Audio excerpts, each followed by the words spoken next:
பப்ளிகேஷனில் தான் நம்ம இப்போ பார்த்துக்கிட்டு இருக்கோம். அதோட உரிமையாளர் திரு கருணா பிரசாத்துக்கிட்ட தான் இருக்கோம். அவர்கிட்ட இது தொடர்பாக இந்த முறை என்னென்ன புத்தகங்கள்லாம் அவங்க பப்ளிகேஷனில் புதுசாக வந்திருக்குன்னு கேட்டு தெரிஞ்சுக்க போகிறோம். வணக்கம் சார். வணக்கம் வணக்கம் வணக்கம். இந்த புத்தக காட்சியில் வந்து தொடர்ந்து நாங்கள் போதிவனம் சார்பாக அரங்கு அமைச்சிக்கிட்டு இருக்கோம். ஒவ்வொரு வருடமும் நம்முடைய வாசகர்களுக்காக நிறைய புத்தகங்களை வெளியில் கொண்டு வரணும் அப்படின்ற ஒரு உத்வேகத்துடன் நாங்கள் பயணிச்சுட்டு இருக்கோம்.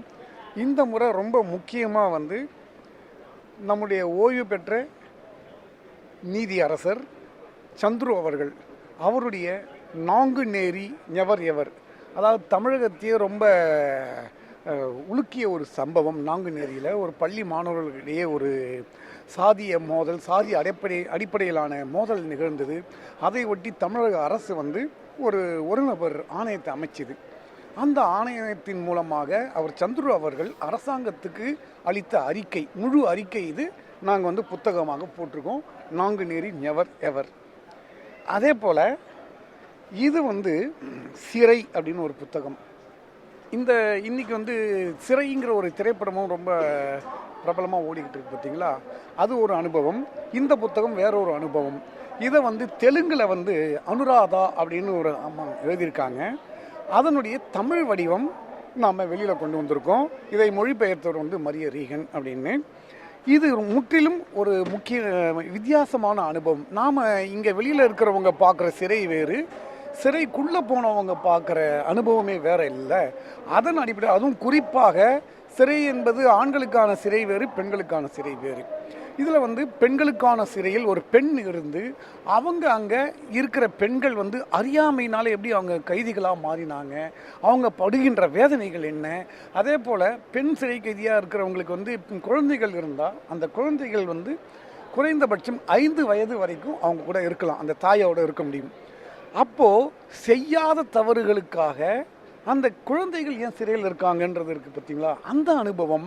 அப்புறம் ஒரு முக்கியமான இதை நீங்கள் பார்த்தீங்கன்னா புத்தகம் நம்மளை உழுக்கும். குழந்தையை வந்து ஒரு பெண் குழந்தை சிறையிலேயே வளருது, எல்லார்கிட்டையும் ரொம்ப அழகாக பழகிற குழந்தை.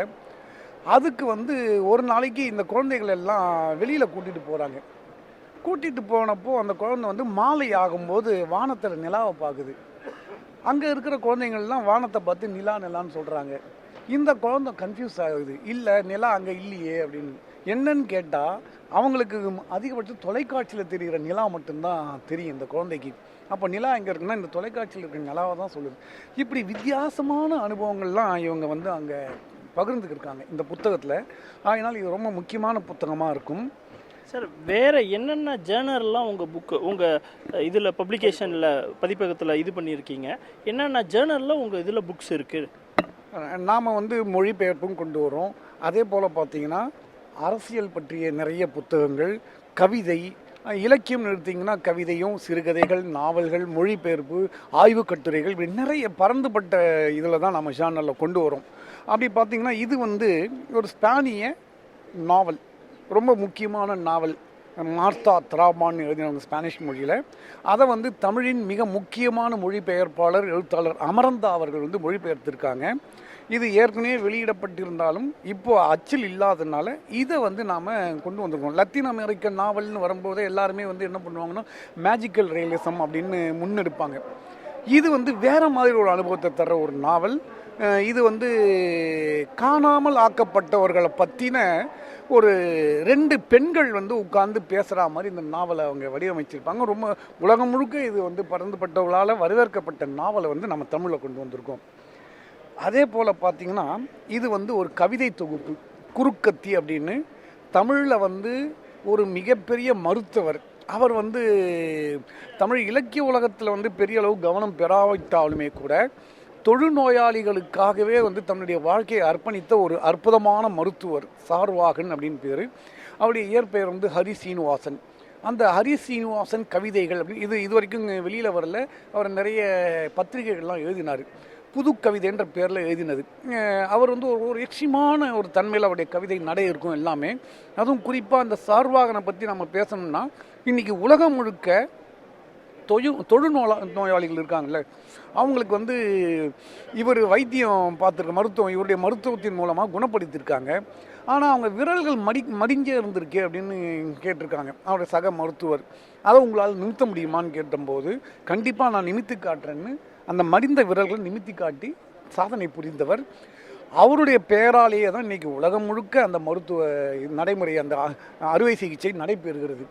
அப்படி சிறப்பு வாழ்ந்த அவருடைய ஹரிசீனிவாசன் என்கிற சார்வாகனுடைய கவிதைகளை வந்து தமிழில் மிக முக்கியமான இலக்கிய பத்திரிகை நடத்தி கொண்டிருப்பவர், ஆசிரியராக இருப்பவர் தளம் என்கிற இலக்கிய பத்திரிகை.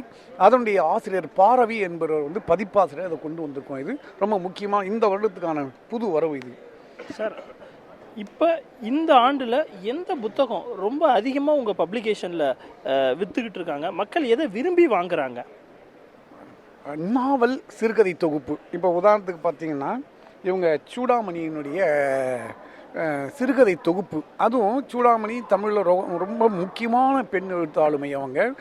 அவங்க வந்து அதாவது சிறுகதைக்கு நிறைய களங்கள் இருக்கும். அவங்களுடைய பார்வையே வந்து வாழ்க்கை சார்ந்து, வாழ்க்கையில் இருக்கிற மனிதர்களை சார்ந்து அவங்க படைப்பில் கொண்டு வந்திருக்காங்க. அதில் அவங்க கவனம் பெறாமல் இருக்கிற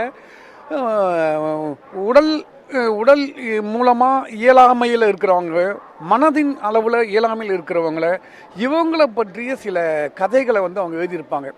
அதை வந்து நீதியரசர் சந்துரு அவர்கள் வந்து தொகுத்தது. அதை நாம் இப்போ ஆங்கிலத்தில், தமிழ் ஏற்கனவே கொண்டு வந்தது, அதை ஆங்கிலத்தில் கொண்டு வந்திருக்கோம். அது மிகப்பெரிய வரவேற்பை பெற்றுட்டு. ஆமாம். அதே போல் பார்த்திங்கன்னா இது ஒரு சிறுகதை தொகுப்பு.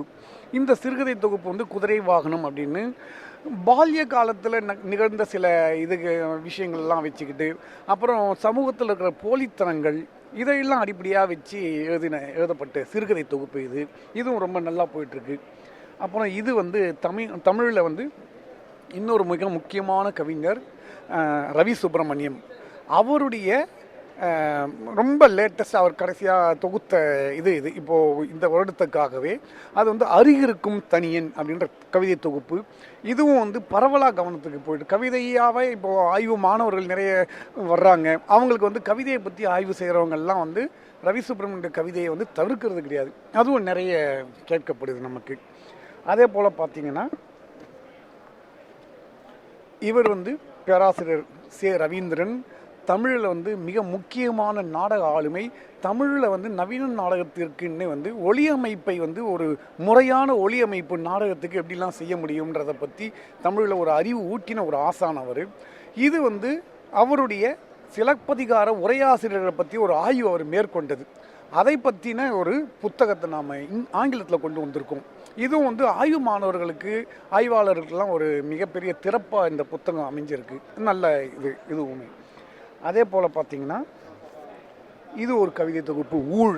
தமிழின் மிக முக்கியமான கவிஞர் ராஜகோபாலன் ழா என்கிற பத்திரிகை நடத்தியவர்.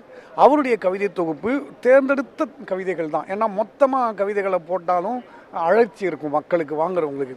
அப்போ தேர்ந்தெடுத்து போடுவோம், எல்லாரையும் வாங்கக்கூடிய விலையிலையும் அது இருக்கணுன்றதுனால இந்த ஊழ் என்கிற புது தொகுப்பை கொண்டு வந்திருக்கோம். இதுவும் மிகப்பெரிய அளவு கவனத்தை பெற்றுட்டு வந்துருக்கு. அதே போல் இது ரொம்ப முக்கியமான ஒரு ஆய்வு நூல். அதாவது நிறைய பேராசிரியர்கள் இருக்காங்க. அவங்களுடைய கவனம் வந்து இப்போது ஒவ்வொருத்தருடைய இது வந்து சிறுகதை, கவிதை, நாவல் அப்படின்னு இருக்குது பார்த்தீங்களா. ஆனால் பேராசிரியர்கள் வந்து மாணவர்களை ஆய்வுகளில் நெருப்படுத்த வேண்டிய அவசியம் இருக்குது அவங்களுக்கு.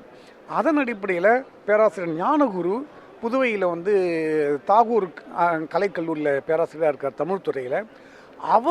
அவருடைய வாசிப்பின் மூலமாக கண்டடைந்த எழுத்தாளர்களை பற்றிய, அவங்களுடைய ஆக்கங்களை பற்றிய ஒரு ஆய்வுகளை வந்து அவர் பறந்துபட்டு இது பண்ணியிருக்காரு.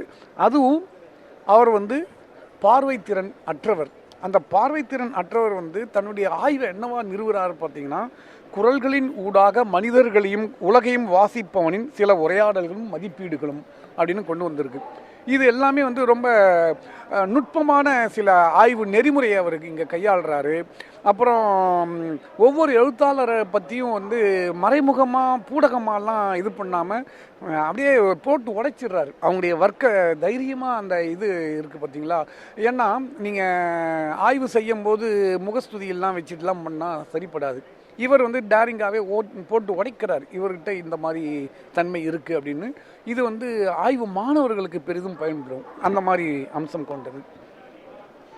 அதே போல்